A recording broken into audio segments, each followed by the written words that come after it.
Whoa. I'm running short of words right now, but I cannot afford this because I have to speak. Thank you so much for all the love, for all the warmth.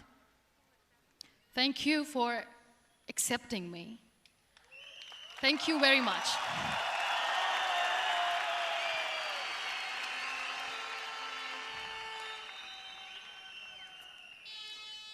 Well, I always start my talk with a disclaimer. And that disclaimer is that I've never claimed to be a motivational speaker. Yes, I do speak, but I feel more like a storyteller because wherever I go, I share a story with everyone. Well, it is a story of a woman whose perfectly imperfect life made her who and what she is today.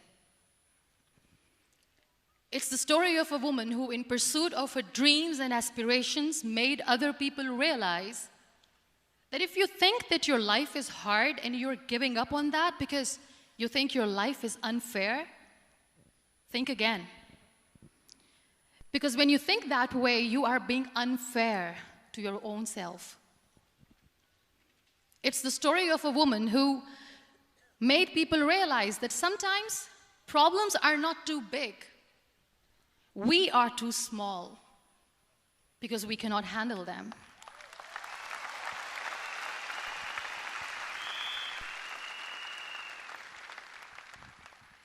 It is the story of a woman who with time realized that real happiness doesn't lie in success, money, fame.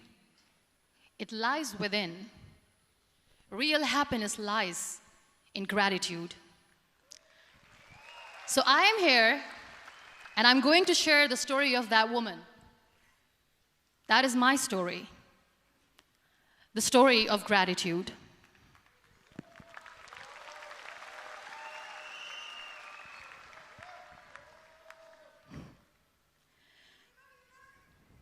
I love you too. I love you all. I believe in the power of words. Many people speak before they think. But I know the value of words. The words can make you, break you, they can heal your soul, they can damage you forever. So I always try to use the positive words in my life wherever I go. They call it adversity, I call it opportunity. They call it weakness, I call it strength. They call me disabled, I call myself differently abled. They see my disability. They see my disability, I see my ability. There are some incidents that happen in your life, and those incidents are so strong that they change your DNA. Those incidents or accidents are so strong that they break you physically. They deform your body, but they transform your soul.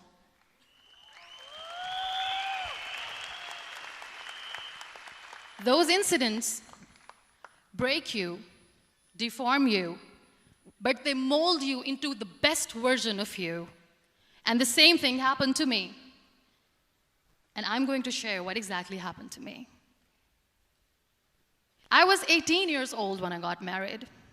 And this thing I'm sharing for the very first time on an international level. I was 18 years old when I got married. I belonged to a very conservative family, a Baloch family, where good daughters never say no to their parents. My father wanted me to get married. And all I said was, if that makes you happy, I'll say yes. And of course, it was never a happy marriage. Just about after 2 years of getting married, about 9 years ago, I met a car accident. Somehow my husband fell asleep and the car fell in the ditch.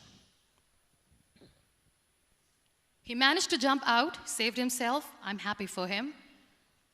But I stayed inside the car and I sustained a lot of injuries. The list is a bit long. Don't get scared. I'm perfectly fine now. Radius ulna of my right arm were fractured. The wrist was fractured. Shoulder bone and collarbone were fractured. My whole rib cage got fractured. And because of the rib cage injury, lungs and liver were badly injured. I couldn't breathe. I lost urinary bowel control. That's why I have to wear the bag wherever I go. But that injury that changed me and my life completely as a person and my perception towards living my life was the spine injury. 3 vertebrae of my backbone were completely crushed, and I got paralyzed for the rest of my life. So this accident took place in a far-flung area in the outskirts of a very small province, Balochistan, where there was no first aid, no hospital, no ambulance. I was in the middle of nowhere in that toppled car. Many people came to rescue. They gave me CPR. They dragged me out of the car. And while they were dragging me out, I got the complete transection of my spinal cord. And now there was this debate going on. Should we keep it here? She's going to die. Where should we go? There is no ambulance. There was this 4-wheeler Jeep standing in the corner of the street. They said, put her in the back of the Jeep and take her to the hospital, which is 3 hours away from this place. And I still remember that bumpy ride. I was all broken. They threw me at the back of the Jeep and they rushed me to the hospital. That is where I realized that my half body was fractured and half was paralyzed. I finally ended up in a hospital where I stayed for 2.5 months. I underwent multiple surgeries. Doctors have put a lot of titanium in my arm. There's a lot of titanium at my back to fix my back. That's why people in Pakistan call me the Iron Lady of Pakistan.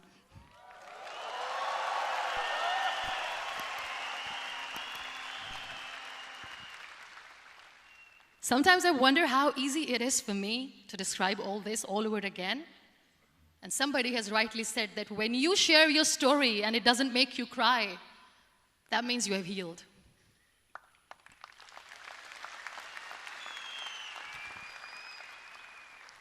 Those 2.5 months in the hospital were dreadful.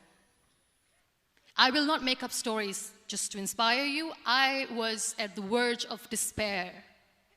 One day, doctor came to me and he said, well, I heard that you wanted to be an artist, but you ended up being a housewife. I have a bad news for you. You won't be able to paint again because your wrist and your arm are so deformed, you won't be able to hold a pen again. And I stayed quiet.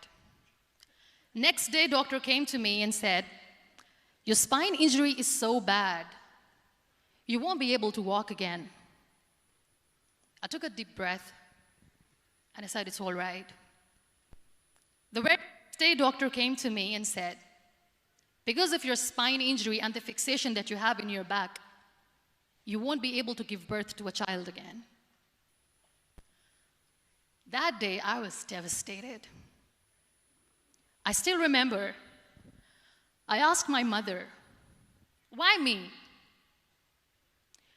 And that is where I started to question my existence. Why am I even alive? What's the point of living? I cannot walk, I cannot paint, fine, I cannot be a mother. And we have this thing in our heads, being women, that we are incomplete without having children. I am going to be an incomplete woman for the rest of my life. What's the point? People are scared. They think I will get divorced. What is going to happen to me? Why me? Why am I alive? We all try to chase this tunnel.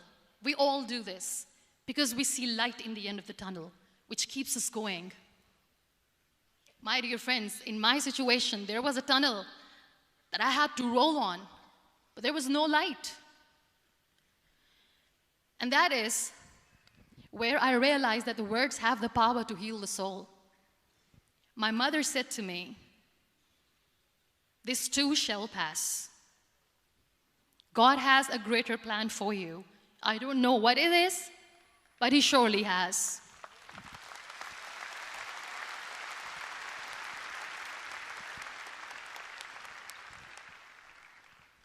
And in all that distress and grief, somehow or the other, those words were so magical that they kept me going.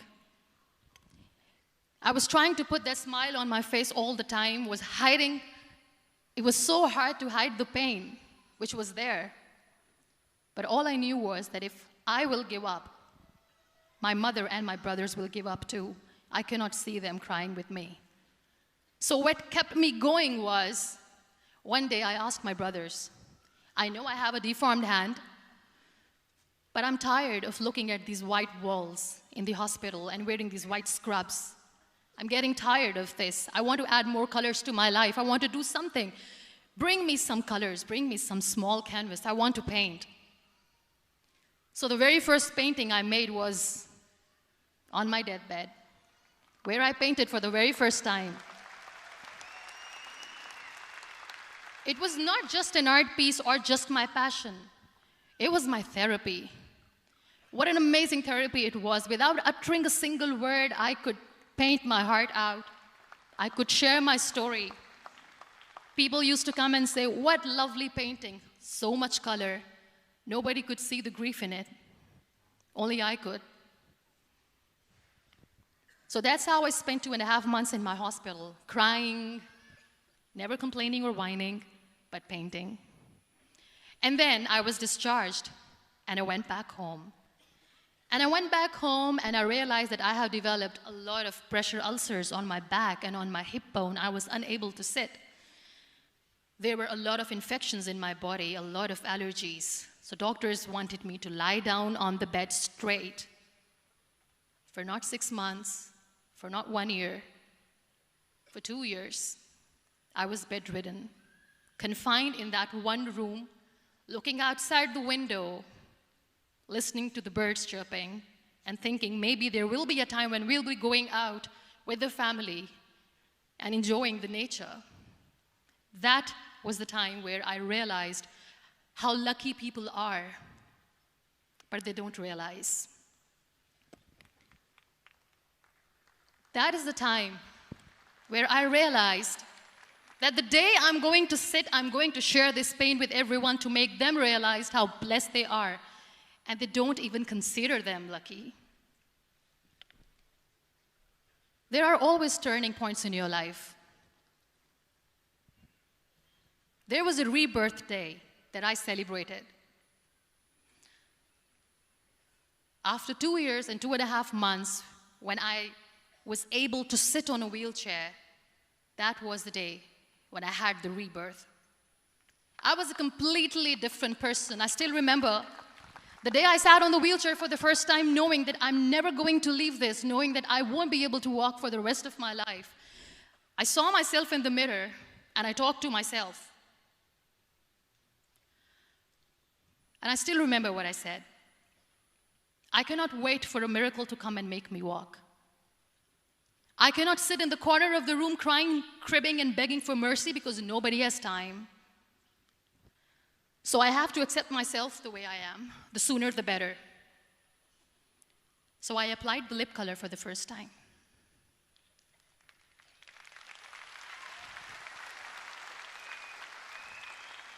And I erased it. And I cried. And I said, what am I doing? A person on a wheelchair should not do this.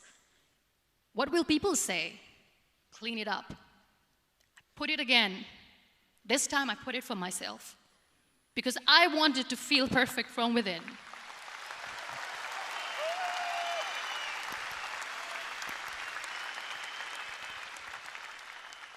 And that day I decided that I'm going to live life for myself. I am not going to be that perfect person for someone. I am just going to take this moment and I will make it perfect for myself. And you know how it all began? That day I decided that I'm going to fight my fears. We all have fears. Fear of unknown, fear of known, fear of losing people, fear of losing health, money. We want to excel in career, we want to become famous, we want to get money. We are scared all the time. So I wrote down one by one all those fears. And I decided that I'm going to overcome these fears one at a time. You know what was my biggest fear? Divorce. I couldn't stand this word. I was trying to cling on to this person who didn't want me anymore, but I said no. I have to make it work. But the day I decided that this is nothing but my fear, I liberated myself by setting him free. And I made myself emotionally so strong that the day I got the news that he's getting married, I sent him a text that I'm so happy for you and I wish you all the best. And he knows that I pray for him today.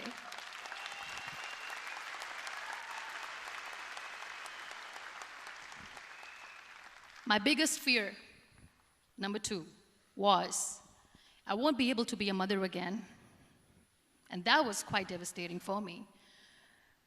But then I realized there are so many children in the world, all they want is acceptance. So there is no point of crying, just go and adopt one. And that's what I did.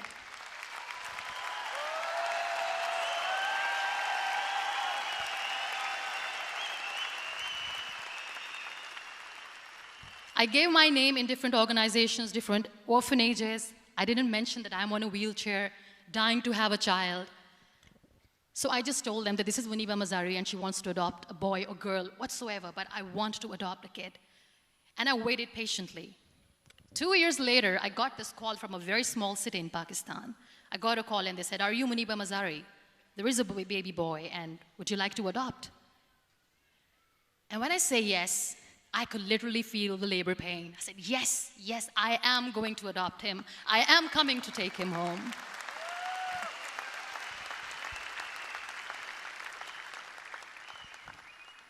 And when I reached there, the man was sitting and he was looking at me from head to toe.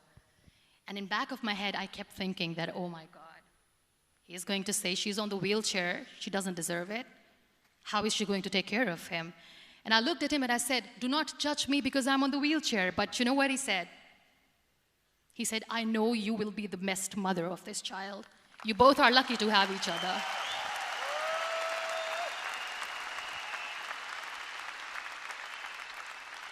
And that day, I was 2 days old, and today he's 6.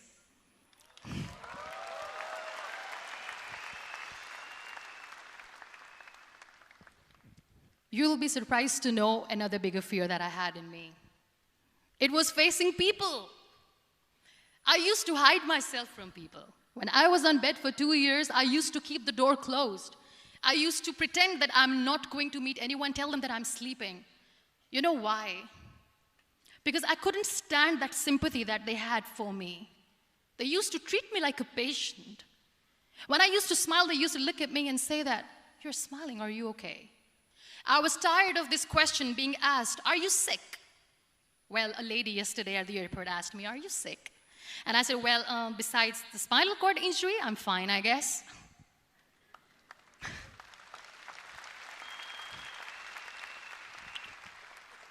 But those are really cute questions. They never used to feel cute when I was on the bed. So I used to hide myself from people, knowing that, oh my God, I'm not going to see that sympathy in their eyes. It's all right. And today I'm here speaking to all these amazing people because I have overcome the fear.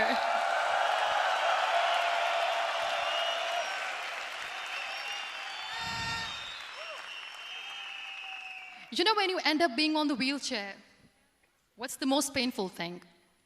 That's another fear that people on the wheelchair or the people who are differently abled have in their hearts, but they never share. I'll share that with you. The lack of acceptance. People think that they will not be accepted by the people because we, in the world of perfect people, are imperfects. So I decided that instead of starting an NGO for disability awareness, which I know will not help anyone, I started to appear more in public. I started to paint. I always wanted to. I have done a lot of exhibitions. I'm Pakistan's first wheelchair-bound artist. I have done a lot of modeling campaigns, different campaigns for brands like Tony and Guy.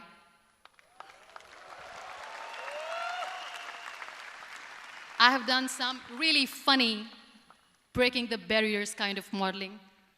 There was this one by the name Clown Town where I became a clown because I know that clowns have hearts too. And then I also decided that if I really want to make the difference, I am not going to let people use me for their polio campaigns where they will make you a victim and an emblem of misery and mercy and will say that, you know what, give polio drops to your children or they'll become like this girl. I decided that I'm going to join the national TV of Pakistan as an anchor person. And I've been doing a lot of shows for the last 3 years.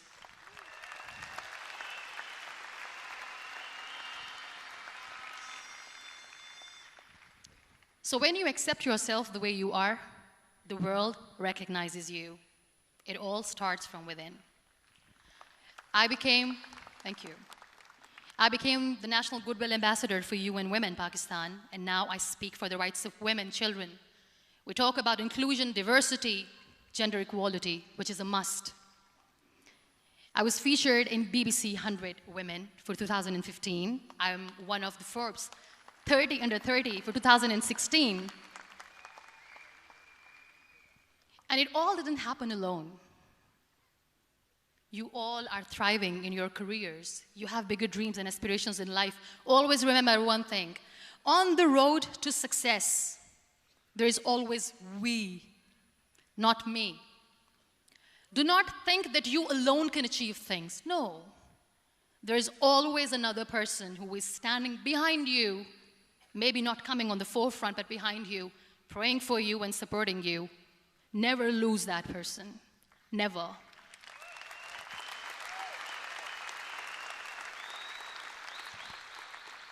No matter how much I say that I couldn't find a hero, so I became one, I still want to recognize those 3 people in my life who literally changed my life completely, and I get inspiration from them every single day.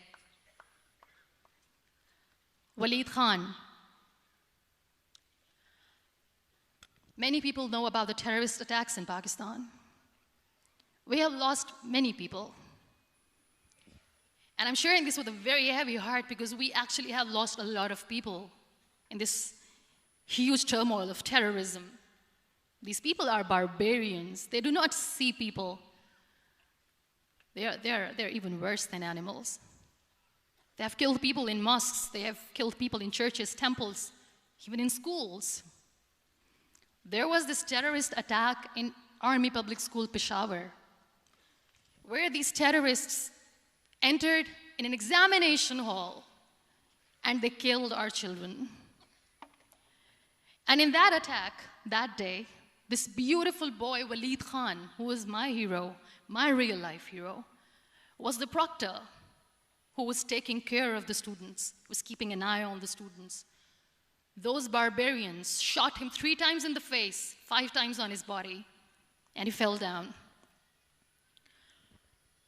I was asked to give a talk in the school after a week of that terrorist attack. With a very heavy heart, I went there and I spoke. We sang a few national songs. I thought that maybe I've done my part, but deep inside, it was killing me. I could see children injured. I could see children sitting on the wheelchairs, looking at me, wondering, what next? What was our fault? Just because we were here to give examination, we have been shot. So many people, so many children lost their friends. Their classrooms were empty. The next day they went to the classroom. So this kid, Waleed Khan, I was asked that he is in a hospital right now, and you have to go and see him and motivate him and tell him that it's going to be okay. And when I saw Waleed Khan coming on the wheelchair for the first time in front of me, face was all deformed. His leg was fractured, his arm was fractured. He couldn't talk, he lost his teeth. He cannot sneeze, he cannot smell. He cannot eat. And I kept thinking, what should I say? That everything is going to be all right? No, nothing is all right. And while I was juggling with the words, what to say, what not to say, this beautiful child, Waleed Khan, came to me and he said, "Are you Muniba Mazari?" I said, "Yes." He said, "Baji, let's take a selfie."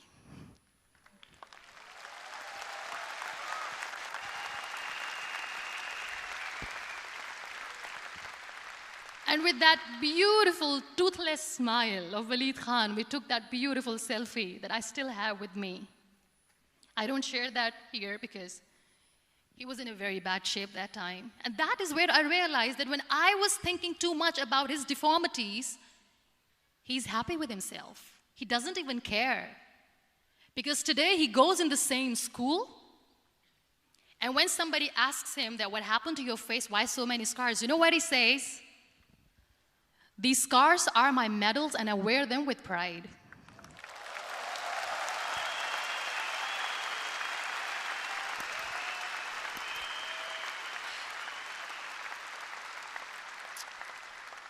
and how beautifully he says the terrorists wanted me not to study. I am going to study. I will become a doctor one day.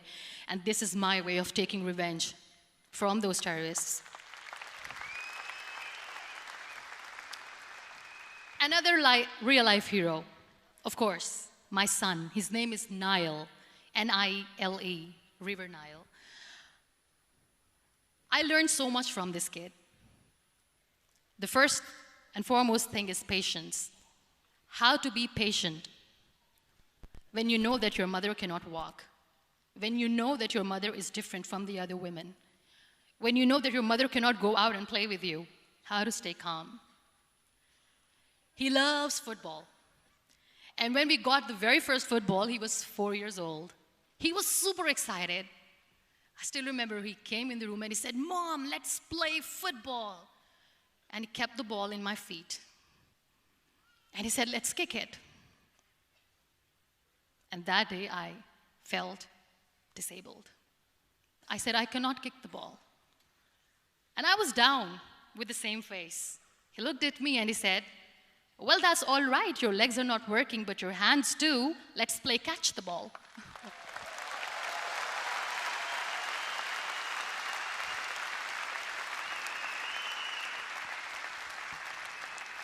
You know what? That day he made me realize that when you think your glass is half empty, come on, your glass is half full.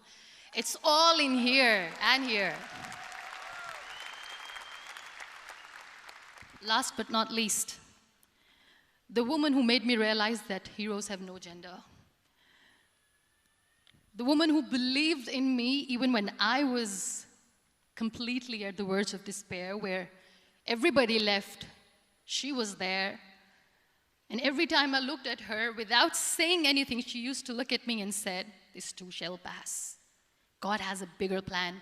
And one day you will say that, oh my God, that is why God has chosen me." She never cried in front of me.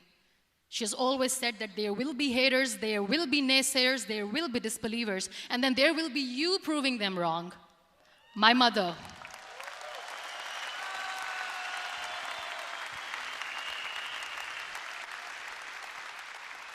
Whatever I am today, I'm nothing without her.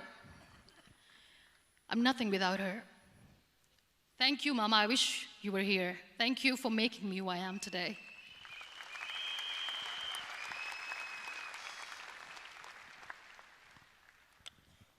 You know what? We human beings have a problem.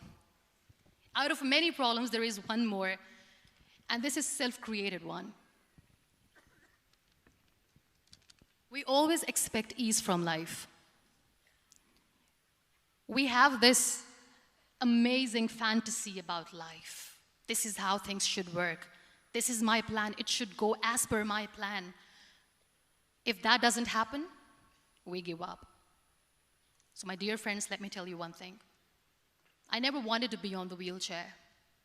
Never thought of being on the wheelchair. I was always aspiring to do bigger things, but had no idea that for that I have to pay the price to be where I am today. It's a very heavy price. This life is a test and a trial, and tests are trials are never supposed to be easy. So when you are expecting ease from life, and life gives you lemons, then you make the lemonade, and then do not blame life for that, because you were expecting ease from a trial. Trials make you a stronger, better person. Life is a trial, and with time you realize that.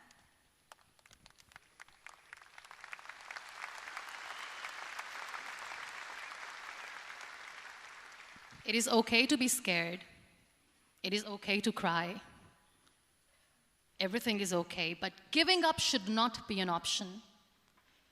They always say that failure is not an option. Failure should be an option, because when you fail, you get up, and then you fail, and then you get up, and that keeps you going. That's how humans are strong.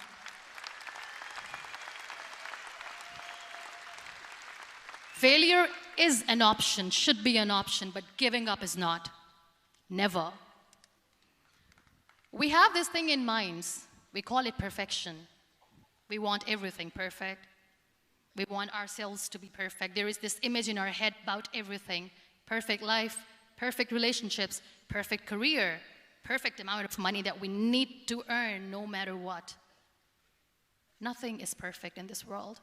We all are perfectly imperfect, and that is perfectly all right. That's all right. We were sent here not to become the perfect people. Those people who tell you how to look perfect, even those people are imperfect. Trying to fight this fear of looking imperfect. I used to be perfect. I still remember.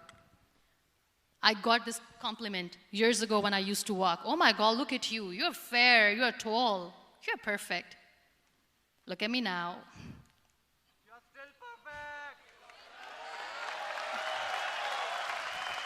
Only the perfect eyes can see that. Only the perfect eyes will see that. Only the perfect eyes will see that. So yes, in all those imperfections, you have to listen to your heart. You don't have to look good for people. You don't have to be perfect just because other people want you to be perfect. If your soul is perfect from within, that's all right. This is all what you want. This is all what you need to be. Our society has made very weird kind of norms to look perfect and great. For men, it's different. For women, it's different. We think too much about what people say. We listen to ourselves too little. You know what makes you perfect? When you make someone smile. You know what makes you perfect? When you try to do something good for the people around you. You know what makes you perfect? When you feel someone's pain. And how beautiful pain is that it connects you with people. No other medium can connect you with others but pain. That's why I always say that I'm in pain, and that's a blessing in disguise for me. Today, just because I'm in pain and I'm on the wheelchair, I work for children. Being the head of CSR for a company, we conduct medical camps in far-flung areas of Pakistan where so many kids die because they don't have medical facilities. And I personally believe just because they cannot afford to live doesn't mean we'll let them die. So we give them money, we give them medical treatment, we try to heal their wounds, physical and emotional. And I also work for the beautiful people, we call them third gender, the transgender community of Pakistan. You know what connects me with them? All my imperfections. When I go and I hug them, they never judge me. And this very good friend of mine, her name is Bijli. Bijli means electricity. She calls herself electricity. And I said, are you electricity? She says, no, I'm lightning. I'm as strong as lightning. Because we have very bad power outage, so she doesn't want me to call her electricity. So she says, I am very strong. I'm thunder, I'm lightning. She came to me, and the first time I hugged her, she said, you are just like me. And I said, yes, I am like you. Because to people, we are so imperfect. So how beautiful these imperfections are, that because of these imperfections, you can connect with people. Then why are we all running after being perfect? What's the point?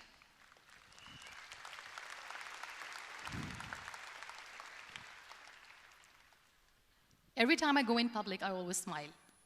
It's always a big toothy smile on my face, and people ask me, don't you get tired of smiling all the time? What's the secret? I always say one thing, that I have stopped worrying about the things that I have lost, the people that I have lost. Things and people who were meant to be with me are with me. And sometimes, somebody's absence makes you a better person. Cherish their absence. It's always a blessing in disguise. I always say that people are so lucky they don't even realize. You must be thinking, okay, you're lucky in what sense? Well, the breath that you just took was a blessing. Embrace it.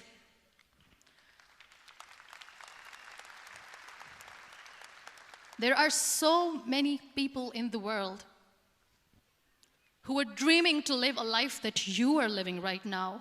You have no idea. Embrace each and every breath that you are taking. Celebrate your life. Live it. Don't die before your death.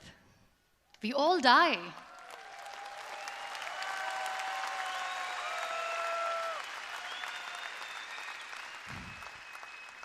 We live this one routine of a day for 75 years and we call it life. No, that's not life. If you're still thinking why you have been sent here, if you're still juggling with the concept of why you are here, you haven't lived yet. You work hard, you make money, you do it for yourself. That's not life. You go out, you seek for people who need your help, you make their lives better. You become that sponge which can absorb all the negativity, and you become that person who can emit beautiful, positive vibes. And when you realize that you have changed someone's life, and because of you, this person didn't give up, that is the day when you live. Always.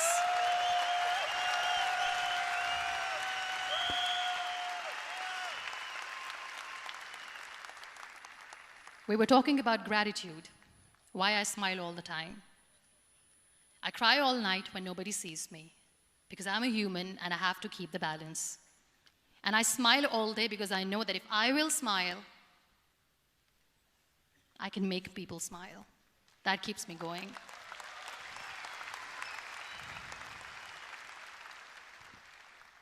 Be grateful for what you have, and you will always, always end up having more. But if you'll cry and if you'll crib for the little things that you don't have or the things that you have lost, you will never ever have enough. Sometimes we are too busy thinking about the things that we don't have that we forget to cherish the blessings that we have. I'm not saying that I'm not healthy and that makes me unlucky, but yes, it is hard. It is hard when I say that I cannot walk. It is hard to say when I wear this bag. It hurts.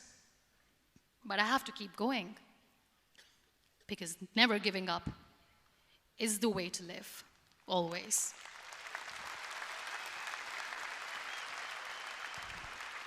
So I'll end my talk on a very short note. Live your life fully. Accept yourself the way you are. Be kind to yourself. Be kind to yourself. I'll repeat, be kind to yourself, and only then you can be kind to others. Love yourself and spread that love. Life will be hard. There will be turmoils, there will be trials, but that will only make you stronger. Never give up. The real happiness doesn't lie in money or success or fame. I have this all, I never wanted this. Real happiness lies in gratitude. So be grateful, be alive, and live every moment. Thank you so much, everyone. Thank you.